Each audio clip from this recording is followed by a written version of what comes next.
Hi అండి, welcome to యషిరాస్ cuisine. ఈరోజు tomato రసం సింపుల్గా అలాగే టేస్టీగా ఎలా ప్రిపేర్ చేసుకోవాలో చేసి చూపిస్తాను.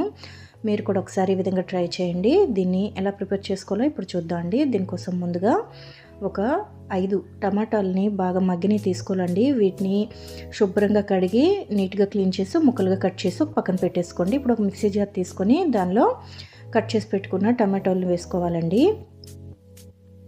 టమాటోలు వేసుకున్న తర్వాత దీనిలో ఒక పెద్ద నిమ్మకాయ సైజ్ అంతా చింతపండుని వేసుకోవాలండి. పులుపుకు తగ్గట్టుగా చింతపండుని వేసుకోవాలి. నేను తీసుకున్న టమాటాలకి ఈ చింతపండు అయితే సరిపోతుంది. దీన్ని మెత్తగా గ్రైండ్ చేసుకొని ఒక పక్కన పెట్టేసుకోండి. ఇప్పుడు వేరొక మిక్సీ జార్ తీసుకొని దానిలో 1 టేబుల్ స్పూన్ జీలకర్ర వేసుకోవాలి. అలాగే 2 టేబుల్ స్పూన్ ధనియాలు వేసుకోవాలి. అలాగే ఒక 6-7 వెల్లుల్లి రెబ్బల్ని వేసుకోవాలండి.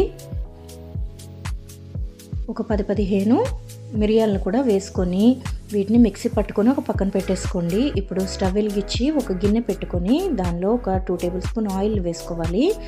ఆయిల్ వేసుకున్న తర్వాత 1 టేబుల్ స్పూన్ జీలకర్ర, ఒక 1/2 టేబుల్ స్పూన్ ఆవాలను వేసుకోవాలి. అలాగే చిటికెడంతా ఇంగు వేసుకోవాలండి.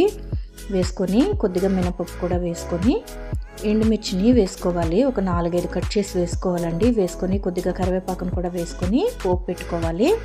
దీన్ని బాగా వేయించుకోవాలండి. ఫ్లేమ్ని మీడియం ఫ్లేమ్లో పెట్టుకొని వేయించుకోవాలి. ఇలా కాస్త వేగిన తర్వాత దీనిలో ముందుగా మనం గ్రైండ్ చేసి పెట్టుకున్న వెల్లుల్లిపాయ ధనియాల పొడిని వేసుకోవాలండి. దీన్ని కూడా పచ్చివాసన పోయేదాకా మీడియం ఫ్లేమ్లో వేయించుకోవాలండి. ఇలా కాస్త రంగు మారి పచ్చివాసన పోయేదాకా వేయించుకున్న తర్వాత దీనిలో ముందుగా గ్రైండ్ చేసి పెట్టుకున్న టమాటా పేస్ట్ని వేసుకోవాలండి. వేసుకొని 2 గ్లాసుల వాటర్ని నేను వేసుకున్నానండి.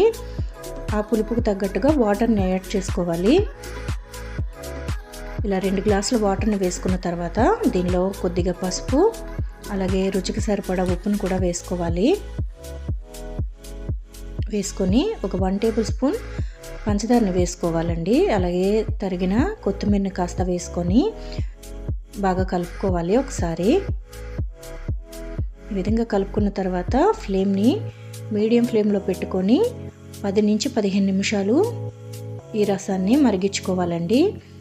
పంచదార వేయటం వల్ల రసం టేస్ట్ అనేది చాలా బాగుంటుందండి. ఇంతే అండి. ఒక 15 నిమిషాలు మరిగించుకున్న తర్వాత స్టవ్ ఆఫ్ చేసి ఇలా వేడి రైస్లో వేసుకుని తింటే టేస్ట్ అయితే చాలా బాగుంటుందండి. కర్రీస్ కూడా ఏమీ అవసరం ఉండదండి, అంత రుచిగా ఉంటుంది. మీరు కూడా ఒకసారి ఈ విధంగా ట్రై చేయండి. ఎలా వచ్చిందో కామెంట్ చేయండి.